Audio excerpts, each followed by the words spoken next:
최근에는 이와 같은 데이트 폭력 사건에 대해서는 매우 엄중히 처벌하라고 하는 대검에서 지시가 반복적으로 내려오고 있기 때문에 이러한 범행을 해서는 안 된다라는 것을 먼저 말씀드리고 싶습니다.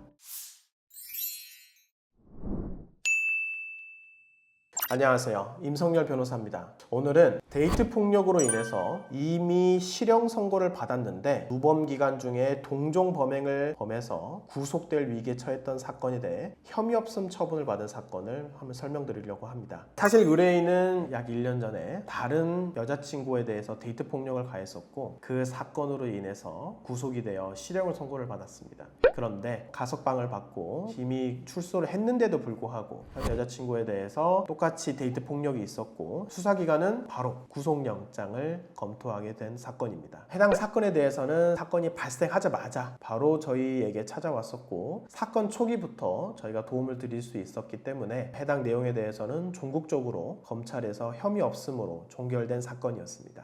먼저 첫 번째의 키포인트는 사실 피해자와 매우 좋은 관계를 유지하는 것이 이 사건의 키포인트였습니다. 현 여자친구와의 관계에 있어서 무엇보다 여자친구, 피해자의 의사가 무엇보다 매우 중요했던 것입니다. 왜냐하면 해당 사건이 발생했던 곳이 주거지고 여자친구의 진술이 전부였고 당연히 대부분의 집에는 CCTV가 없기 때문에 피해자의 진술 여부가 본인에 대한 혐의 그리고 구속 여부를 판가름하는 것이었습니다. 먼저 제가 말씀드리고 싶은 것은 제가 이 사건에 있어서는 정말 운이 좋게 있어서 혐의 없음으로 사건이 종결됐지만 본인이 실제 실형을 선고받고 출소한 지 아직 3년이 안 된 누범 기간이라고 한다면 절대 범죄를 저질러서는 안 되고 최근에는 이와 같은 데이트 폭력 사건에 대해서는 매우 엄중히 처벌하라고 하는 대검에서 지시가 반복적으로 내려오고 있기 때문에 이러한 범행을 해서는 안 된다라는 것을 먼저 말씀드리고 싶습니다. 이 사건에 있어서 가장 중요했던 것은 이 피의자가 피해자와 기존에 매우 좋은 관계를 형성해 왔던 것이 주요했습니다. 그 당시에는 피해자에게 화가 나서 일정한 폭력이 행사됐을 수도 있겠지만 피해자와 기존에 매우 오랜 기간 동안 좋은 관계를 형성해 왔고 이 피해자에게 협조를 받을 수 있었기 때문에 본인에게 사건이 종결이 될 수 있었습니다.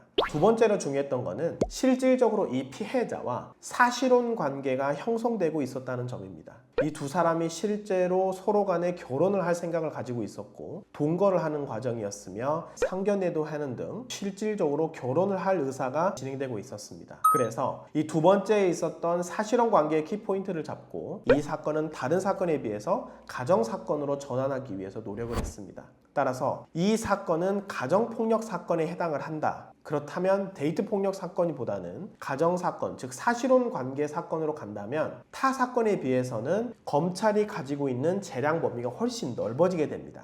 해당 법률은 가정폭력 범죄 처벌 등에 관한 특례법, 즉 가정폭력처벌법에 따라서 이 내용이 다루어지게 되는데요. 이 두 사람은 단순한 데이트 폭력이 아니라 실질적으로 결혼하고자 하는 사실혼 관계였기 때문에 가정폭력 사건으로 해당 내용을 저희가 주장을 하고 실제 많은 자료를 제출했습니다. 그런데 당연히 경찰에서는 가정폭력 사건이라도 이거는 매우 중대한 사건입니다. 그러면은 가정폭력처벌법상 임시조치를 하게 되어 있습니다.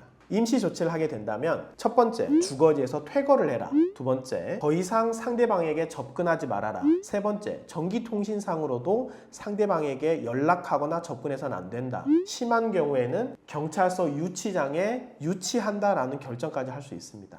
세 번째로 했던 조치는 이 피해자로 하여금 저희가 협조를 해서 법원에 처벌 불원 의사를 선부를 해서 임시조치 취소 청구까지 즉시 진행을 했습니다. 그리고 제가 말씀드리는 건 뭐냐면 이와 같은 누범 그리고 동종 범행이 있는 경우에는 구속영장을 피하는 것이 매우 어렵고 절대 해서는 안 되는 행위입니다. 그렇지만 이 행동에 있어서는 기존 범행에 비해서는 매우 경미했고 그리고 피해자가 처벌을 원하지 않고 긴급 조치에 대해서도 취소 청구까지 가능할 수 있도록 상대방과 유대관계가 매우 깊었습니다.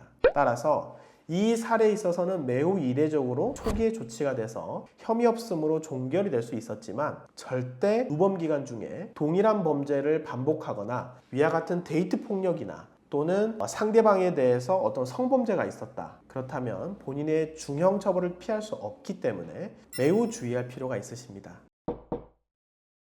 본인이 현재 데이트 폭력 사건에 휘말리거나 아니면 동종 누범 사건에 있거나 성범죄 등에 연루되어 있다면 언제든지 저희에게 연락 주시면 사건 초기부터 신속하게 도움을 드릴 수 있도록 하겠습니다. 감사합니다.